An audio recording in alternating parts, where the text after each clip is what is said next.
আজকের ভিডিও শুরু করব 2019 সালের 7ই অক্টোবর রাত থেকে। এই রাত ছিল সেই রাত যে রাতে ছাত্রলীগের সন্ত্রাসীরা নিরীহ নিরপরাধ বুয়েট শিক্ষার্থী আবরার ফাহাদকে ডাইকে নিয়ে রাতভর পিটাইতে পিটাইতে পিটাইতে মাইরে ফেলে। যদি এখনো এমন কেউ থেকে থাকেন যে নিহত আবরার ফাহাদের মুখ চিনেন না, তাহলে দেখে নেন এই হচ্ছে ছাত্রলীগের হাতে খুন হওয়া দেশপ্রেমিক ছাত্র আবরার ফাহাদ। এখন প্রশ্ন হইতেছে যে আবরার ফাহাদ রে ছাত্রলীগের সন্ত্রাসীরা কেন খুন করছিল, কেন আবরার ফাহাদ ছাত্রলীগের চোখের কাটাতে পরিণত হয়েছিল, যার জন্যে ছাত্রলীগ আবরার ফাহাদকে মাইরা ফেলাই দিল। এর একটাই কারণ ছিল যে আবরার বাংলাদেশের উপরে ভারতের অবৈধ আধিপত্য, নদী বন্ধ কইরা ন্যায্য পানি না দেওয়া সহ এই সমস্ত আগ্রাসনের বিষয়গুলি নিয়ে ফেসবুকে একটা পোস্ট করছিল। বাংলাদেশের সাথে ভারতের দিনের পর দিন কইরে আসা অন্যায়ের বিরুদ্ধে কথা বলছিল। একজন বাংলাদেশী হিসেবে নিজের দেশে ভালোবাসে বইলা নিজের দেশের সাথে অবিরত হইতে থাকা অন্যায় দেখা তার অন্তর কাঁদছিল। বিধায় সে ভারতের এই সমস্ত অন্যায়ের অবৈধ কর্তৃত্বের সমালোচনা করছিল। আর তাই ছাত্রলীগ তারা রাতভর পিটায়া পিটায়া পিটায়া মাইরা ফেলে। এখন আপনারাই বলেন, প্রকৃত দেশপ্রেমিক কে? যে দেশের সাথে হওয়া অন্যায়ের সমালোচনা করতে যায় জীবন হারাইলো, নাকি যে বাংলাদেশের চিরশত্রু ভারতের পক্ষ নিয়া যারা ভারতের লাঠিয়াল হিসেবে দেশপ্রেমিক আবরারে মাইরা ফেলাইলো তারা? আর তো কিছু খোঁজারই দরকার নাই। এই ঘটনাতেই স্পষ্ট প্রমাণ হইয়া যায় যে আবরার দেশপ্রেমিক আর ছাত্রলীগ দেশ বিরোধী শক্তি। তা না হইলে যে ভারত আমার দেশটা ঠকায়, যে ভারত আমার দেশকে শোষণ করে, যে ভারত আমার দেশের উপর আগ্রাসন চালায়, যে ভারত আমাদের দেশকে অধিকার হারা করে, যেই ভারত আমাদের দেশের পানি কাইরা নেয়, ছাত্রলীগ কিভাবে সেই দেশের আগ্রাসনের প্রতিবাদ করার জন্য নিজের দেশের মানুষকে পিটায় মারায় ফেলায়? এই ঘটনার পর সারা দেশ সন্ত্রাসী খুনি ছাত্রলীগের বিরুদ্ধে প্রতিবাদে গর্জে ওঠে। বুয়েট প্রাঙ্গণে উত্তাল অগ্নিঝরা প্রতিবাদী পরিবেশের সৃষ্টি হয় এবং সেই সাথে আবরারকে ডেকে নিয়ে এবং মেরে ফেলার পর লাশ বের করার সিসিটিভিতে রেকর্ড হওয়া ভিডিও মিডিয়া এবং সোশ্যাল মিডিয়ায় দ্রুতই ছড়ায় পড়ে, যার কারণে হাসিনা সরকার এবং তার গুণধর ছাত্রলীগের সন্ত্রাসী খুনি ছেলেদের হাতে আবরার খুন হওয়ার ঘটনাকে আর ধামাচাপা দিতে পারে নাই।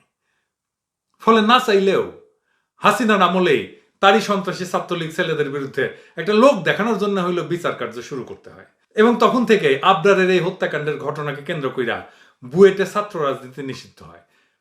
প্রায় 4.5 বছর ধরে অফিসিয়ালি বুয়েটে ছাত্র রাজনীতি বন্ধ হয়েছিল। কিন্তু গত মার্চ মাসের 27 তারিখে মাঝরাতে আনুমানিক রাত 1টার দিকে ধর্ষক, চাঁদাবাজ, খুনি, সন্ত্রাসী, হাসিনার দালাল, মোদির দালাল যে ছাত্রলীগ আছে তার মহাপান্ডা, প্রধান পান্ডা সাদ্দাম হোসেন নাকি যেন ছোকরাটার নাম, চোরের মতো করে মাঝরাতে একপাল ছাত্রলীগের কুকুর সানারে নিয়ে বুয়েটে প্রবেশ করে।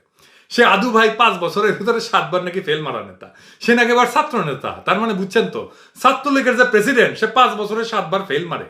ঠিকই আছে, ওর আদর্শিক নেতা সোহরাদির বডিগার্ড এরকম আদু ভাই আসিল ফেল মারা।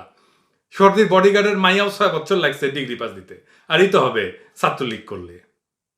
এই ঘটনায় বুয়েট শিক্ষার্থীদের মাঝে প্রশ্ন তৈরি হয় যে যেখানে বুয়েটে ছাত্র রাজনীতি নিষিদ্ধ, সেখানে কি কইরা সন্ত্রাসী ছাত্রলীগের সভাপতি সাদ্দাম দলবল নিয়ে মাঝরাতে চোরের মতো চুরি কইরা বুয়েটে ঢোকে? বুয়েট শিক্ষার্থীরা এই ঘটনার শান্তিপূর্ণ প্রতিবাদ জানানো শুরু করে এবং প্রতিবাদের অংশ হিসেবে পরীক্ষা এবং ক্লাস বর্জন শুরু করে। তো বুয়েট থেকে মাঝরাতে ঘুরে আসে সাদ্দাম হোসেনেরও আবার বুয়েটে ছাত্রলীগের সন্ত্রাসী কার্যক্রম চালু করার খায়েশ জন্মায়। তাই ওই কইছে যে কোনো মূল্যে বুয়েটে নিয়মতান্ত্রিক ছাত্র রাজনীতি দেখতে চাই, এটা সেটা নিউজ। তো আসেন আমরা কিছু নিয়মতান্ত্রিক ছাত্র রাজনীতি দেখি, ছাত্রলীগ যে রাজনীতি করে আর কি, যে হেরোইন নিয়ে ধরা খায় তোর নেতা। এই দেখ তোর সোনার ছাত্রলীগের ছেলেদের মারামারি নিউজ। এই দেখ এটা এই নিউজে কইতেছে 8,000 টাকা দিলেই হলে থাকার সিট দেয় ছাত্রলীগ, নাইলে দেয় না। এরপর তুই দেখ, তুই যে সন্ত্রাসী সংগঠনের সভাপতি, তোর সে সন্ত্রাসী সংগঠনের সোনার ছেলেরা ভার্সিটিতে নারীদের ধর্ষণ করে। এরপরে দেখ তোর ছাত্রলীগের চাঁদাবাজদের বিশ্ববিদ্যালয়ের চাঁদাবাজির শত শত এরকম নিউজ। তারপরে দেখেছেন তো ওই ছাত্রলীগেরই নেতা ছিল জাহাঙ্গীরনগর বিশ্ববিদ্যালয়ে, ধর্ষণ করছিল এক সময় একে কইরা, সে এটার অনুষ্ঠান করছিল ব্যান্ড পার্টি বাজায়। এই ছাত্রলীগ হেন আকাম নাই, সারা জীবনে করছে। বাংলাদেশের সবচেয়ে ঘৃণিত একটা সংগঠন যদি থাকে, এটা মাফিয়া ছাত্রদের, সেটা হইতেছে ছাত্রলীগ। ছাত্র রাজনীতির নামে ছাত্রলীগের খুন খারাপির কর্মকাণ্ড বইটা বন্ধ হয়েছিল। আবরার ছাত্রলীগের হাতে খুন হওয়ার পর, তাই না? তাই এখন সাদ্দামরা আবার বুয়েটে ছাত্র রাজনীতি শুরু করতে চায় এই বার্তা দিতে যে দেখো, বাংলাদেশের সাথে ভারতের করা অন্যায়ের বিরুদ্ধে কথা বলার পর, আমরা আবরারের মাইরা ফেলার পরেও আবারও সক্রিয় হইয়া রাজনীতির নামে অপরাজনীতি করার উদাহরণ সেট করতে পারি বুয়েটে। এই উদাহরণ সেট কইরা ছাত্রলীগ আবরারের জীবনের মূল্যহীন প্রমাণ করতে চায়। এই উদাহরণ সেট কইরা ছাত্রলীগ আবরারের জীবনরে মূল্যহীন প্রমাণ করতে চায়, আবরারের জীবনরে অসম্মান করতে চায়। এবং তার সাথে ছাত্রলীগ এইটা প্রমাণ করতে চায় যে শুধু বুয়েটে না, সারা বাংলাদেশের মাটিতে ছাত্রলীগ ভারতের লাঠিয়াল, মোদির গোলাম আর বাংলাদেশ রাষ্ট্রের শত্রু হিসাবে অপকর্ম চালায় যাওয়ার লাইসেন্স পাওয়া যাবে। ছাত্রলীগ আবারও বুয়েটে ফিরা তাদের আগের মতোই তাদের খুন সন্ত্রাসের থাবা বসাইতে চায়। ছাত্রলীগ বুয়েটে ফিরা আবার এই বার্তা দিতে চায় যে যদি কেউ বাংলাদেশের সাথে ভারতের করা অন্যায় নিয়ে কথা বলে, তাইলে তারা আবারও ভারতের বিরুদ্ধে প্রতিবাদ করা ছাত্রদের হয়রানি করবে, নির্যাতন করবে, এমনকি লাগলে আবরারে যেভাবে পিটায় মারছে সেভাবে মাইরা ফেলাবে পিটায়। আর এই খায়েশ কখন চাগা দিয়ে উঠছে? যখন ভারতের বিরুদ্ধে একটা সর্বাত্মক ভারতীয় পণ্য বয়কটের আন্দোলন চলতেছে সারা বাংলাদেশে। এই প্রসঙ্গে পরে আসতেছি। কিভাবে বুয়েটের ছাত্রলীগের এই আচরণ আমাদের বয়কট আন্দোলনের সাথে সম্পর্কিত, সেটা চোখে আঙুল দিয়ে দেখায় দেব। সারা বাংলাদেশের মানুষ এখন এই পণ্য বয়কট আন্দোলনের সাথে অসম্ভব দ্রুত গতিতে যুক্ত হইতেছে। ভারতীয় পণ্য বয়কট আন্দোলন নিয়ে তো ভারতীয় মিডিয়াগুলোতে নিউজ হইতেছে। আন্তর্জাতিক মিডিয়ার কথা বাদই দিলাম, জনগণ যে আন্দোলনে জয়ী হইতেছে আর বাংলাদেশে যে মোদি, এটা ভারত খুব ভালো করে জানা গেছে। মোদিকে প্রকাশ্যে বয়কট আন্দোলনের বিরুদ্ধে বলতে হয়েছে, হাসিনাকে প্রকাশ্যে বলতে হয়েছে, ভারতীয় প্রশাসনকে, দিল্লি প্রশাসনকে প্রকাশ্যে বলতে হয়েছে এই আন্দোলনের বিরুদ্ধে। এই আন্দোলনের নেতাকে আমি প্রথম থেকেই বলছি, এই আন্দোলনের নেতা আবরার। আমাদের লোগো আবরারের দিয়া তৈরি।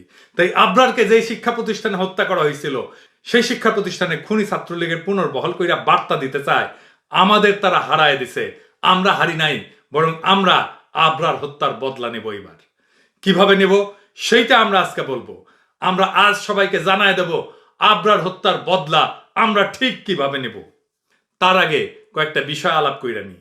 কেউ কেউ সুশীল প্রশ্ন তুলিছে, রাজনীতি তো মানুষের জন্মগত অধিকার, মৌলিক অধিকার, এইটা বন্ধ করার অধিকার কি কারো আছে? তো কায়েম করবে, সে রাজনীতির বাইরে চলে যায়। হিটলার যখন বলছিল সে জার্মান জাতিকে বিশুদ্ধ করবে, সে রাজনীতির বাইরে চলে যায়।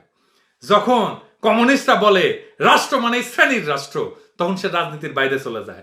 কমিউনিস্টরা বলে রাষ্ট্রে এক শ্রেণী আর এক শ্রেণীকে দমন করবে, এটা তাদের টেক্সট বুকের কথা, তাদের তত্ত্বের কথা।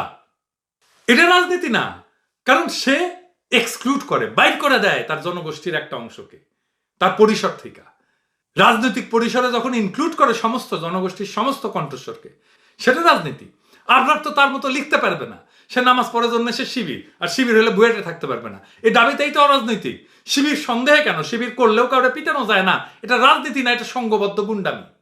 আর এই সংঘবদ্ধ গুন্ডামিকে রাজনীতি আখ্যা দিয়া বলা হইতেছে রাজনীতি মৌলিক অধিকার, রাজনীতি মানুষের জন্মগত অধিকার। ফাইজলামি করেন আপনারা।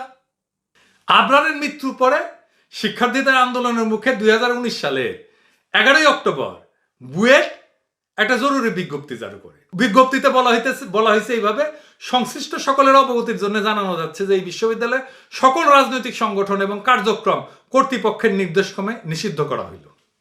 সমস্যা এই বিবৃতির ভাষায়। কোনটা রাজনীতি, কোনটা রাজনৈতিক পরিসর গড়ে তোলার সাথে যুক্ত, আর কোনটা জাস্ট গুন্ডামি, লুটপাটের জন্য সংঘবদ্ধ গুন্ডামি, সহিংসতা, মাফিয়াগিরি, প্রতিপক্ষকে নির্মূল করা, এইটা যদি বুঝতে না পারে বুয়েটের কর্তৃপক্ষ, তাহলে তো এই সমস্যা হবেই। এই ফুটে দিয়ে ঢুকবে সুশীলেরা, বলবে রাজনীতি কেন বন্ধ করা হবে?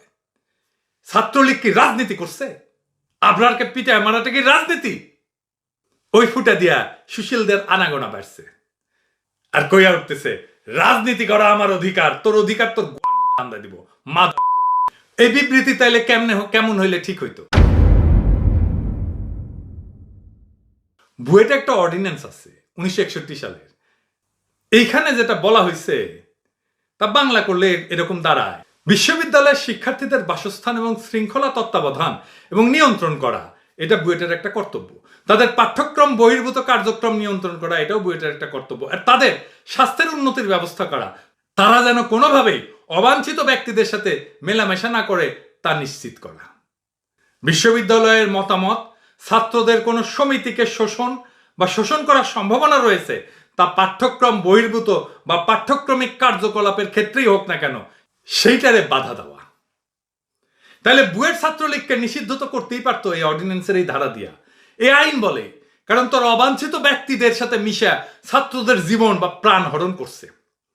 এই সাদ্দাম অবাঞ্ছিত ব্যক্তি, কারণ সাদ্দাম সেই সংগঠনের নেতা যে সংগঠন একটি সন্ত্রাসী, এটি ধর্ষক, এটি গুন্ডা, এটা মাফিয়া সংগঠন। বুয়েটের এটা সার্বভৌম অধিকার। এই অধিকার আদালতের আদেশ দিয়ে রদ করা যায় না।